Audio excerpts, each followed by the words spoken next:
welcome back to the Berg podcast. Thanks for joining us today. With me today is Dan. Hey, everybody. And Ford. Hey, how's it going?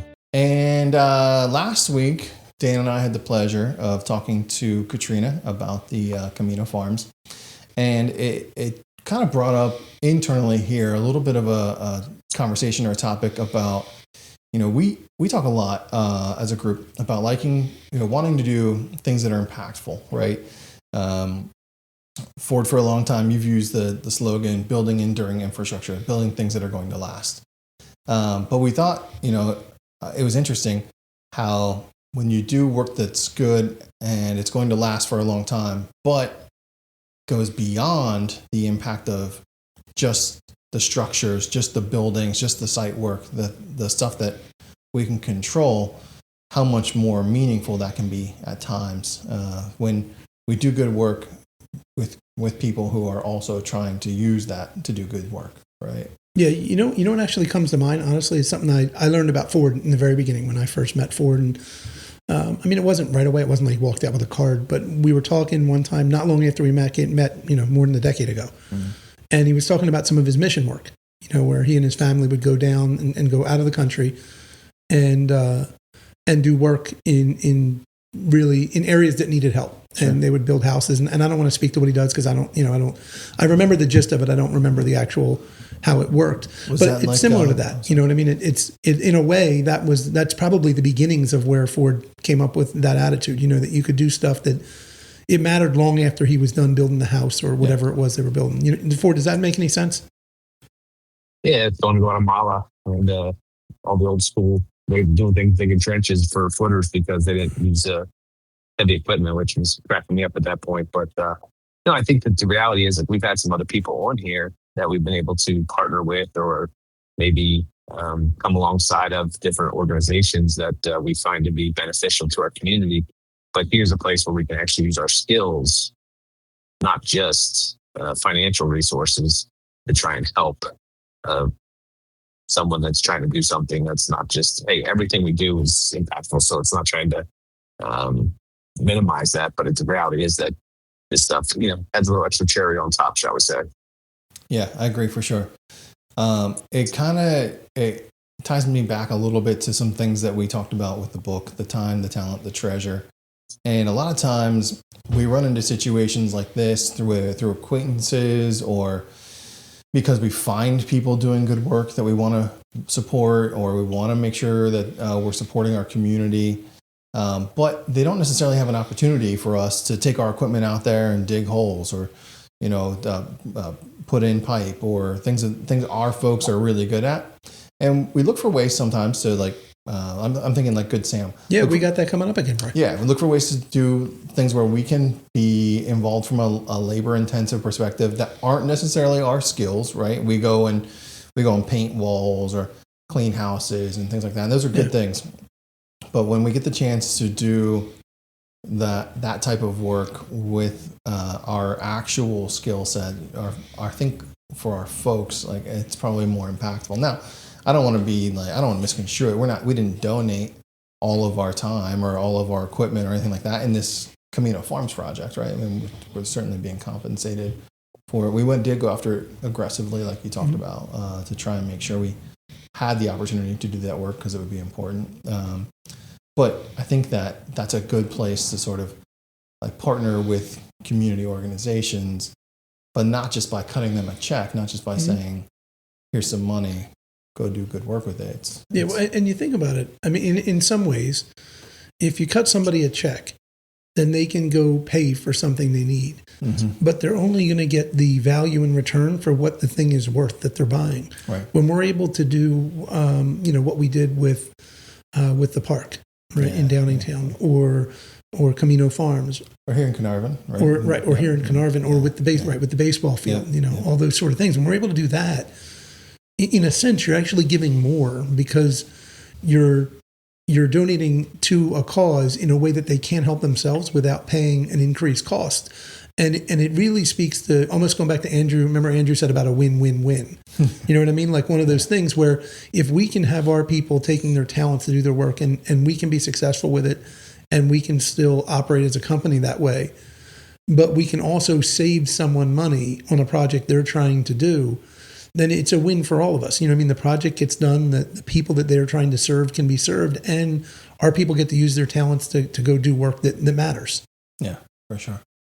You know, whereas give a man a fish and he eats for a day. Teach a man to fish and he eats for a lifetime. Yeah, I was actually just thinking that. I was going to say it, but I always try and leave the Bible references to you before. Yeah, I know them. They're buried in the Catholicism. I got them, but I hold them back. I was thinking to teach a man to fish, and I was like, yeah, it's applicable here, but is it when in Rome? Yeah, exactly.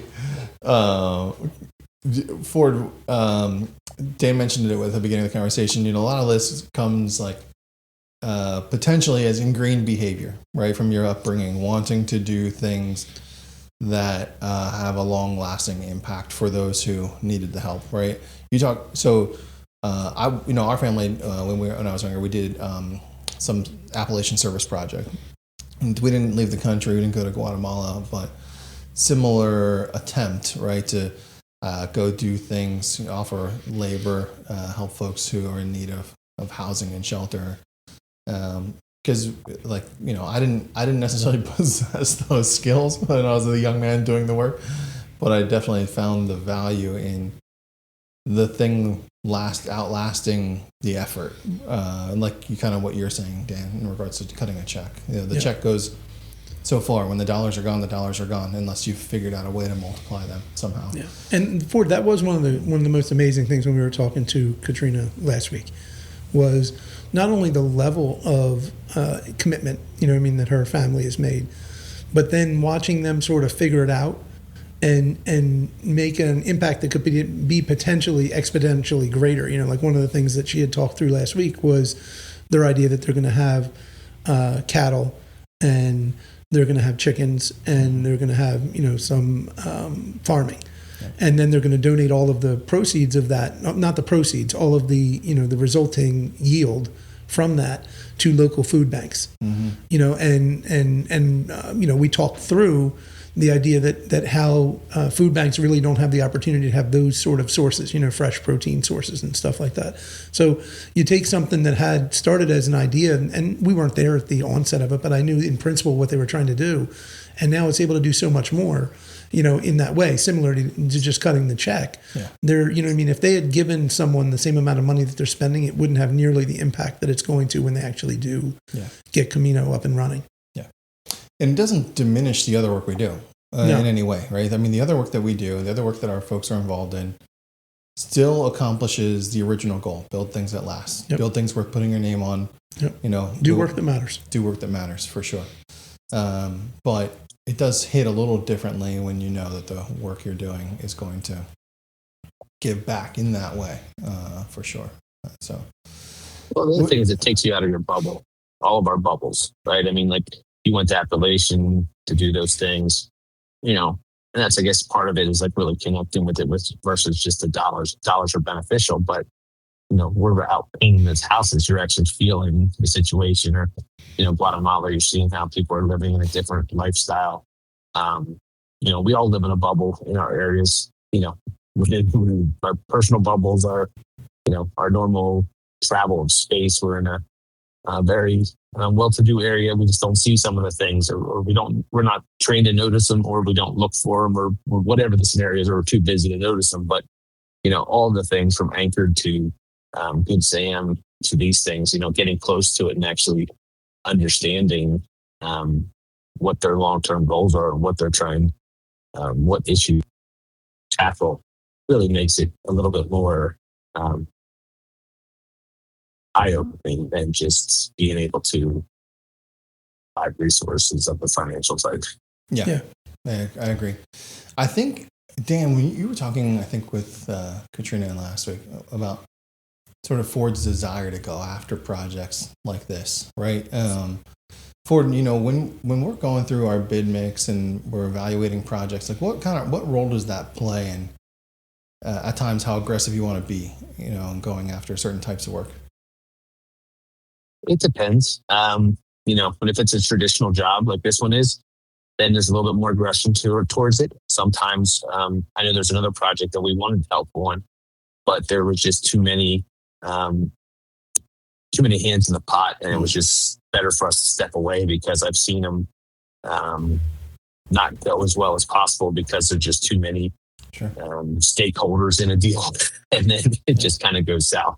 So very cognizant of that. I know we did a church a couple of years ago. We've done about 5 or 6 churches, and some of them go well, some of them don't go well, just depending on the leadership and the process of how the project is going to go. Yeah. We're always looking for them, but at the same time, it has to fit within everything else we're trying to do. We can't just, there's not enough of them to just do that type of work. And, what's the saying when you no margin, no mission? We can't give our services away because everyone needs to eat. So there's just a real balancing act that has to go on something like that. Yeah, for sure. I think if I recall correctly, and we're trying to remember in my head if we talked about this and it actually happened, or we talked about it and it didn't end up working out. But I remember a project, this is going back a couple of years, where we had an opportunity probably to do some pieces of our work, like our normal everyday, get our guys in the field and machines. But because of the way they were trying to sort of structure the project, they were trying to do a lot of in-kind donations. So they were trying to get like, hey, you guys jump in and do this little piece, and then you guys jump in and do this little piece. And I think we ended up saying, hey, we really want to help, and we have the skill set and the equipment to help. But what you're probably not considering is, as you sort of phase this project, it doesn't make sense for one person to get in and out so much. So what if we partnered with another local contractor, and we'll actually help them offset the cost, so still giving maybe some financially, but then the continuity is actually probably more beneficial for you guys to get your project done in a timely fashion and without handing it off back and forth a couple times. And I don't know if you recall that or not. Well, there's 2 of them that come to mind. One, we just had to step away completely, and another one, we spend a lot of time on the planning phase with them, with another much larger contractor in our area. And then ended up both of us just kind of stepping away, and they hired a third contractor to actually do the work because there just wasn't enough work. And, we see it every day. Coordination is the key to our business across the board. And, you just got too many hands in the pot. It's just, everybody's trying to do the best thing, but it's just going to break down at some point, and it's not going to be the best result for what they're trying to do. So, we've learned that the hard way at times. And, sometimes it seems silly that we're walking away, but we're very cognizant of the fact that if it's, chopped up into 100 pieces, and there's no one watching it, it's just not going to work out well. Yeah. And I was thinking about this too. And I think in one of those 2 situations that there are no lack of opportunities to do good things, usually in close proximity to your community. Right. And so I think sometimes, you mentioned it a few minutes ago, if we had some enormous funding source and we could give it all away for free, we could probably fill our schedules regularly with things of this nature. But to some extent, there's only certain room in that schedule with those resources to make sure we're trying to assist without it being impactful to overall operations too. So you can't say yes to everything, unfortunately. No, and one of the things I look at with it too is if we focus on doing things that can be impactful in that way, and all we're doing is taking a project and we're able to, I'm thinking we're going to do a project for Montgomery School, another small project. Yeah. And all I really did was value engineer everything for them. Yeah. Right? I value engineered everything I possibly could to make this go as smoothly as possible. I coordinated everything with other people myself so that I said, this is the way this will go best, that you'll get the best number from here and the best number from here, to give them an end result that I gave them nothing. In other words, Jimmy and I, there was no donation. I'm not going to come back and give you a receipt and say, hey, Bri, here's a like kind exchange. Here's a tax write-off. It wasn't that. Sure. But they were able to do the project because we were able to figure out a way to assist them to get it into a number that works, that we can still go do the work. Right. And that's really where where we walk a line. You know what I mean? Is Ford's desire to be impactful in the community and to do good work for people in the sense of just like his trips to Guatemala. And then I think my desire to try and take that spirit but apply it to that we can still do the work, right? And there's times at which Ford just says, we're going to do this because I want to do this. And it's something small, and he can just decide that Ford, the person, is going to eat that cost. But that's not the world that you and I operate in. You know what I mean? When we're operating for Berg Construction, the best we can do is try and figure out a way to make something cost effective or take everything out of it so that it makes it work for a client. And they get something out of it, but on paper, I just did a job. But, you know, I mean, internally, the people involved and ourselves know that we jumped through some hoops to make that a viable option and make them be able to do what they wanted to do, to be able to improve their site, their community, their network. And so, you know, there's different levels of how Ford and Berg Construction can impact the community around us and help us. And we see that, you know what I mean, throughout a lot of our work. It's a common theme because we don't want to just do the same thing over and over again, but you need to do a certain amount of work. You know what I mean? We need to do X amount of work to keep us going, and it's got to be at a margin that allows us to have mission. Yeah, right. When we're taking on projects like that, I know that from an estimating and project management side, there's usually those ties, those connections, those folks know. But how much of that actually makes it to our folks in the field who are doing the work? I mean, I'm thinking a little bit about the Camino Farms project, right? That is ongoing for us, and you know, I know that a lot of folks in the organization realize sort of the intent there. But do our folks get to know that same message? I know that we've made an effort on the Camino project, just because of the nature of their whole purpose. You know, these are not common. They're not just run of the mill that they're everywhere. And so that allows us to really talk to the team and say, like, this is what they're up to. This is what they're doing. This is what you're building, you know. But I don't think it will really hit home for them, honestly. If it ever hits home, it'll be once it really is something, you know, that there's physically something there that they, you know, that we can hopefully use Tori to tell a story. You know what I mean? Someday that Camino Farms donated the 20,000 pounds of beef they thought they were going to donate in a year, you know, and really realize that hit our home communities. You know what I mean? That hit the Berks, Montgomery, Philadelphia, you know, because some of it will make its way back to Philadelphia. But the reality is they're started to look at Norristown and Allentown and Reading and, you know what I mean, in some of these areas that are where our people live. Now, I'm not suggesting our people will be the benefit of it, but they're doing their own good work in the community. And if they realize something they did facilitated that, I think it can be impactful. You know, I do. And, you know, along similar lines, we look at, you know, just a project that we were on a long time at Longwood, which definitely is impactful to the community, and a lot of people will see it for a long time, and it's, you know, in the news constantly right now. And in the next couple of weeks or so, I think we got Stetson and Jack are going to go out, and we were recognized for that by ABC for that project, for our work there. You know, so that's one of those spots where we did the work, and I believe it's impactful long term to the community. And it's a really interesting project, intricate and not easy to do. And we're going to get some recognition for it for them, you know, for Jack and Stetson, who had years of their lives spent there building that project, to go in and be recognized, you know, and have that positive point.